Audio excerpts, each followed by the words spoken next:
Selamat sore Bapak Ibu Saudara yang terkasih dalam Tuhan. Sore hari ini kita bertemu kembali dalam ibadah doa kita. Mari kita memuji Tuhan atas kebaikannya.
Mari kita berdoa. Tuhan Yesus, terima kasih Tuhan oleh karena Engkau sangat baik. Kami bersyukur Tuhan untuk pemeliharaan Tuhan, untuk kebaikan Tuhan di dalam hidup kami. Kami bersyukur Tuhan untuk kesempatan yang Tuhan berikan. Hari ini kami boleh berkumpul kembali bersama-sama, beribadah di dalam persekutuan doa. Kami serahkan Tuhan waktu ini, biar kiranya Engkau yang bertahta di atasnya, biar segala pujian dan penyembahan kami boleh sungguh-sungguh menyenangkan hati Tuhan. Terima kasih Bapa, kami satukan hati kami hanya di dalam nama Tuhan Yesus kami sudah berdoa. Amin.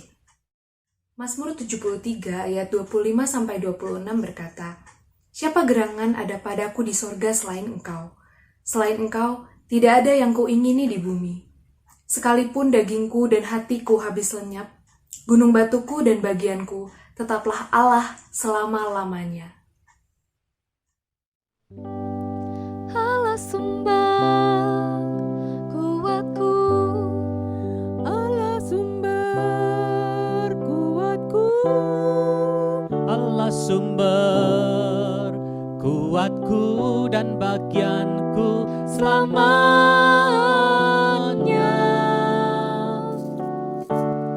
Allah sumber kuatku, Allah sumber kuatku, Allah sumber kuatku dan bagianku selamanya.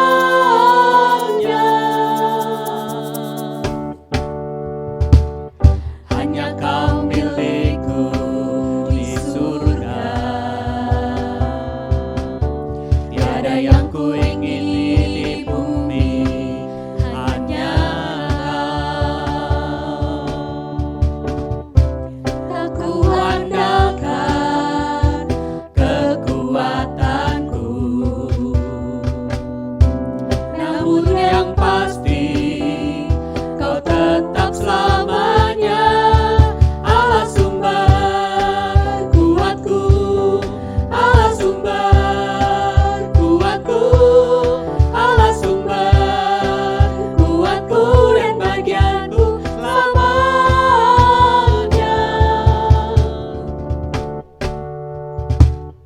Hanya Kau milikku di surga, tiada yang ku ingin di bumi, hanya Kau. Tak ku andalkan kekuatanku,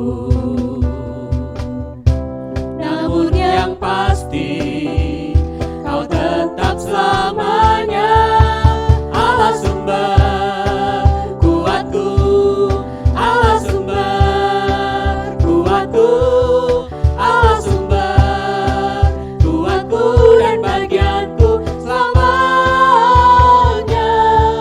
Allah sumber kuatku, Allah sumber kuatku, Allah sumber kuatku dan bagianku selamanya.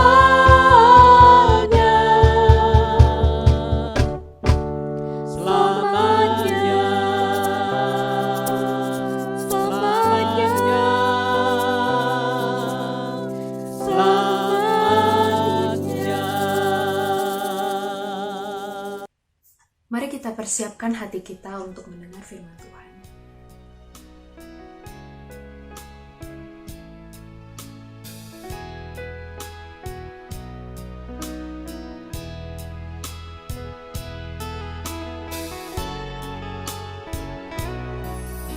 Jika aku berada dalam kesesakan,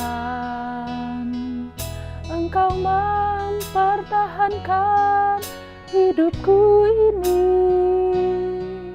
dan tangan kananmu menyelamatkan aku.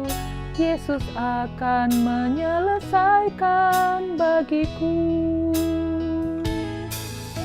Jika aku berada dalam kesesakan, Engkau mempertahankan hidupku ini, dan tangan kananmu menyelamatkan aku.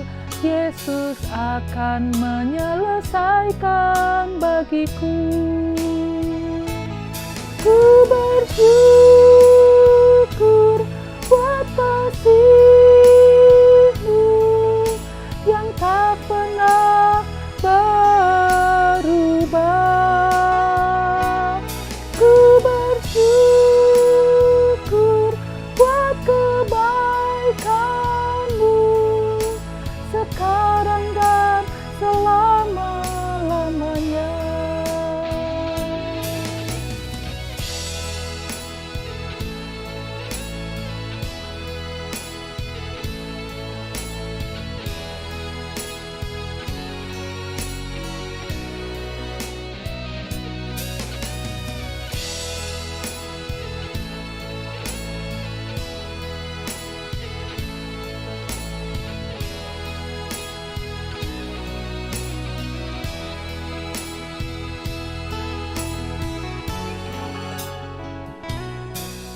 Jika aku berada dalam kesesakan, Engkau mempertahankan hidupku ini, dan tangan kananmu menyelamatkan aku. Yesus akan menyelesaikan bagiku. Ku bersyukur buat kasih-Mu yang tak pernah berubah. Ku bersyukur buat kebaikan-Mu sekarang dan selama-lamanya.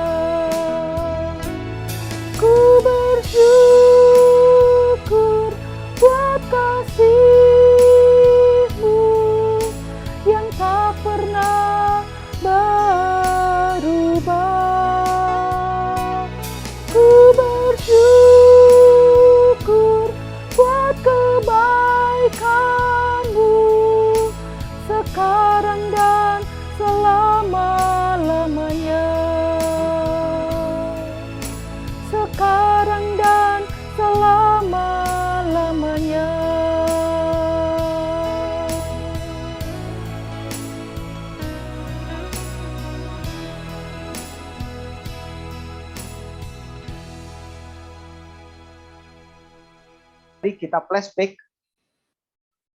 Kita akan mengingat kembali yang tertulis dalam Keluaran 1 ayat 7 sampai 14. Saya akan bacakan buat saudara-saudara. Inilah nama para anak Israel yang datang ke Mesir bersama-sama dengan Yakub. Mereka datang dengan keluarganya masing-masing. Ruben, Simeon, Lewi, dan Yehuda, Isakar, Jebulon, dan Bunyamin, dan serta Naftali, Gad, dan Aser. Seluruh keturunan yang diperoleh Yakub berjumlah 70 jiwa. Tetapi Yusuf telah ada di Mesir. Kemudian matilah Yusuf, serta semua saudara-saudaranya dan semua orang yang seangkatan dengan dia. Orang-orang Israel beranak cucu dan tak terbilang dan tidak terbilang jumlahnya. Mereka bertambah banyak dan dengan dahsyat berlipat ganda sehingga negeri itu dipenuhi mereka. Kemudian bangkitlah seorang raja baru memerintah tanah Mesir yang tidak mengenal Yusuf. Berkatalah raja itu kepada rakyatnya, bangsa Israel itu sangat banyak dan lebih besar jumlahnya daripada kita.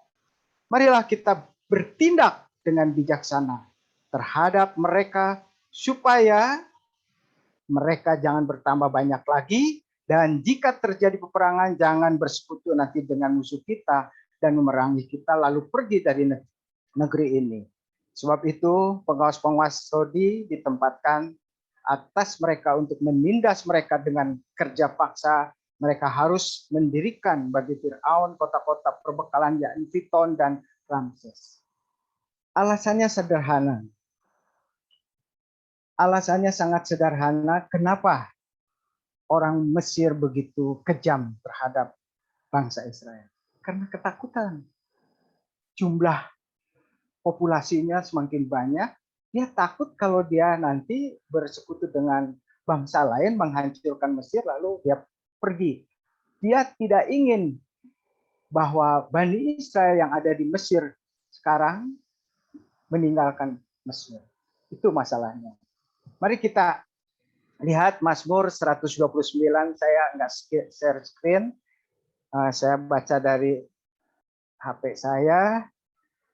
Mazmur 129 ayat 1 sampai 8. Mazmur 129 ayat 1 sampai 8. Begini bunyinya. Terluput dari kesesakan, nyanyian ziarah, mereka telah cukup menyesakkan aku sejak masa mudaku. Biarlah Israel berkata demikian. Mereka telah cukup menyesakkan aku sejak masa mudaku, tetapi mereka tidak dapat mengalahkan aku. Di atas punggungku pembajak membajak, membuat panjang alur bajak mereka. Tuhan itu adil, dia memotong tali-tali orang fasik. Semua orang yang membenci Sion akan mendapatkan malu dan akan mundur. Mereka seperti rumput di atas sotoh yang menjadi layu sebelum dicabut, yang tidak digenggam tangan penyabit atau dirangkum orang yang mengikat berkas, sehingga orang-orang yang lewat tidak berkata, berkat Tuhan atas kamu, kami memberkati kamu dalam nama Tuhan. Kalau kita baca tadi, Mazmur 129 itu ada cuma 8 ayat. Nah, judulnya adalah nyanyian ziarah. Nyanyian ziarah artinya adalah puji-pujian yang dikumandangkan pada waktu mereka mengadakan ritual perjalanan pendakian ke Yerusalem, ke Bait Allah. Menurut penelitian saya, Septuaginta dan Vulgata, ada 15 mazmur nyanyian ziarah itu. Dari pasal 120 sampai pasal 134. Nah, di sini Daud hanya mengubah 4 pasal saja dan Salomo mengubah 1 pasal, dan yang lainnya atau 10 pasal yang lainnya tidak dicatat siapa yang mengubahnya. Nah, tiap tahun mereka datang ke Bait Allah untuk merayakan minimal 3 kali dia. 1 tahun ada hari raya Pondok Daun, ada hari raya Roti Tak Beragi, ada hari raya 7 minggu. Nah, biasanya mereka kalau merayakan itu, mereka dari berbagai penjuru kota Yerusalem, dia datang. Nah, di sanalah sambil dia menghampiri bait Allah, dia bernyanyi, yaitu nyanyian ziarah itu. Nah, di dalam perenungan sore menjelang malam ini, dengan 8 ayat ini, saya coba dibagi 3. Ya. Bagian pertama ayat 1-3, yang saya sebut itu sebagai bingkai yang pertama. Bagian kedua ayat 4, bagian inisiatif Allah sedang campur tangan Allah, kira-kira begitu. Dan bagian ketiga ayat 5-8 saya sebut sebagai bingkai yang kedua.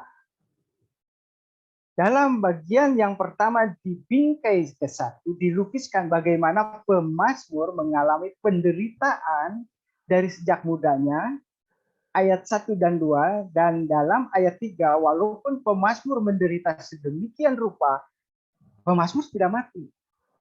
Dan mereka menyesakan juga tidak dapat mengalahkannya. Lalu pada ayat ketiga juga dikatakan ada pembajak yang membajak di atas punggungnya. Ini merupakan sebuah gambaran penindasan yang sangat dahsyat dari bangsa Mesir.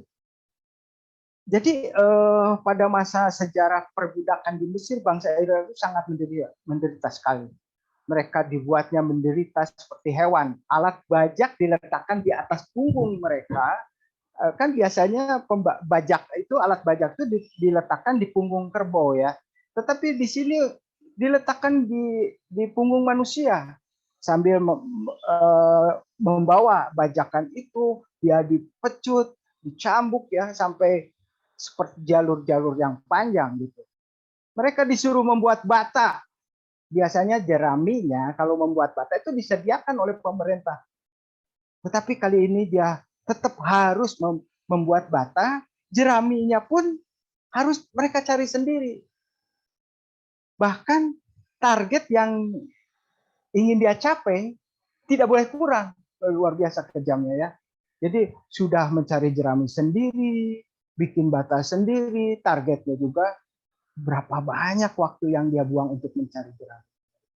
Disinilah letak dari kebengisan atau kebiadaban bangsa Mesir terhadap bangsa Israel. Ya, ketika pemazmur diperlakukan tidak adil, kenyamanan dan keamanannya terganggu ya pasti ya. Allah pasti tidak tinggal diam dong. Contoh ya, contoh. Karena apa? Pemazmur karena adalah sahabat Allah, jadi pasti Allah tidak tinggal diam. Allah pasti menolong. Contoh begini. Contoh yang sederhananya, kalau saya bersahabat dengan seseorang, lalu sahabat saya ini diperlakukan tidak adil, apakah saya diam saja? Tentu tidak ya. Pasti saya juga akan membantu, menolong, bahkan kalau perlu duel lah dengan mereka yang mengganggu sahabat kita. Artinya kita harus tetap memberikan kebaikan. Apakah kita masih bisa mendoakan mereka? Harus karena Kristus mengajarkan pada kita. Ya, bila mendapat tamparan pipi kiri, berilah pipi kanan. Itu bukan kebodohan.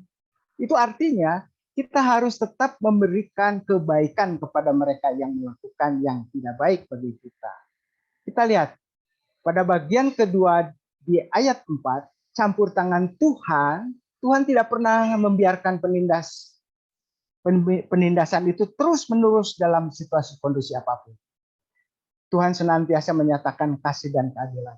Ia menolong bahkan tali-tali orang pasuk sehingga mereka dipotong ya, tali-talinya dipotong sehingga mereka tidak lagi bisa mendatangkan kesengsaraan untuk orang lain. Tindakan Tuhan jelas memotong tali-tali hingga putus sehingga didapat penggunaan lagi tidak dapat digunakan lagi untuk menindas, untuk memecut si bajakan yang ditaruh di punggungnya itu ya. Sekarang kita lihat di bagian ketiga. Di bagian ketiga sebagai bingkai yang kedua ayat 5 sampai ayat 8. Dilukiskan orang membenci Sion akan mendapatkan malu. Mereka tidak akan hidup lama. Mereka seperti rumput yang tumbuh, ya, seperti rumput yang tumbuh tapi akan cepat mati. Ya. Walaupun tanpa penyabit, karena dia tumbuhnya di sotoh itu. Dia kering dan sebentar juga akan mati. Itulah kehidupan orang fasik, ya. Dia bisa bertumbuh tetapi dia akan cepat hancur, ya, mati karena tidak ada air di batu sotohan.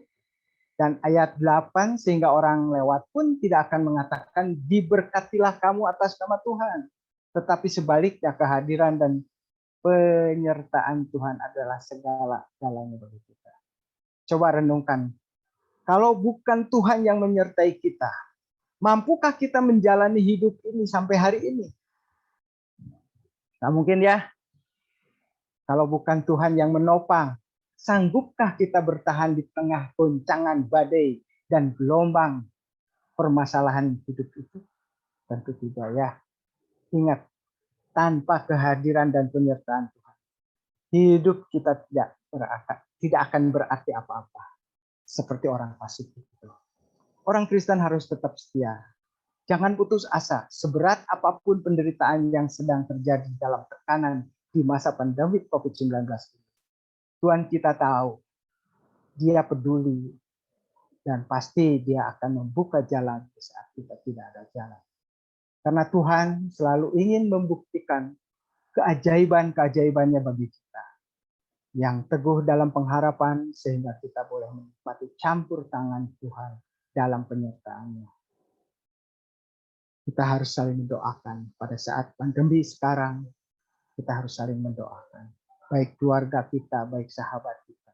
Itulah yang diharapkan oleh Tuhan. Tekanan demi tekanan akan terus berlanjut.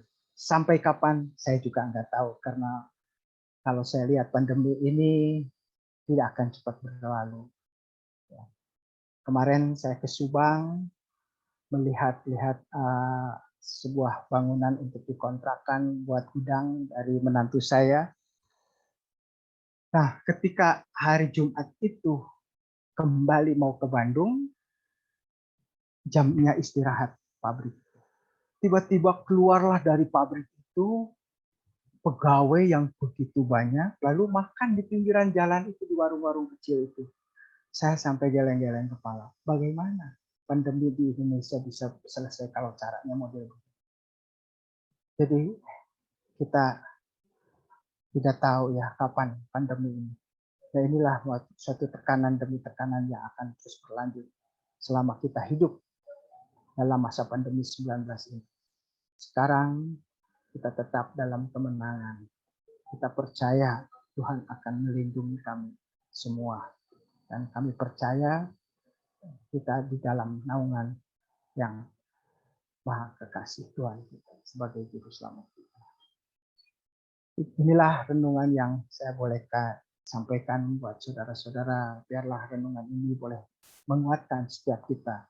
Kalau kita setiap hari sampai saat ini kita masih hidup, itu karena kasih karunia dan kemurahan Tuhan saja. Bukan karena gagah, bukan karena kuatnya kita, tidak. Saya baru kemarin melihat bagaimana dia tidak kuat, bagaimana dia sangat percaya diri bahwa dia tidak akan terpapar oleh COVID-19, tapi toh terpapar juga. Jadi ingat, yang paling penting di dalam tekanan pada zaman pandemi ini, kita harus senantiasa mendekatkan diri kepada Tuhan dan selalu berdoa. Terima kasih Tuhan yang selalu memberkati kita. Mari kita berdoa. Tuhan Bapa kami yang ada di dalam surga, firman Tuhan yang sederhana telah kami sampaikan. Kami bersyukur Tuhan, kami ingin selalu dekat dengan Engkau. Dan kami ingin selalu saling mendoakan di antara kita. Di dalam masa pandemi ini tidak ada lain, hanya kedaulatan Tuhan dan kehadiran Tuhan dalam keluarga kita masing-masing. Tanpa Engkau Tuhan, kami tidak bisa berbuat apa-apa. Tetapi bersama Engkau Tuhan, Engkau akan memberikan perlindungan ekstra terhadap anak-anak yang setia kepada Engkau. Terima kasih Tuhan. Terpuji nama Tuhan, dan di dalam nama Tuhan Yesus kami sudah bersyukur dan berdoa. Amin.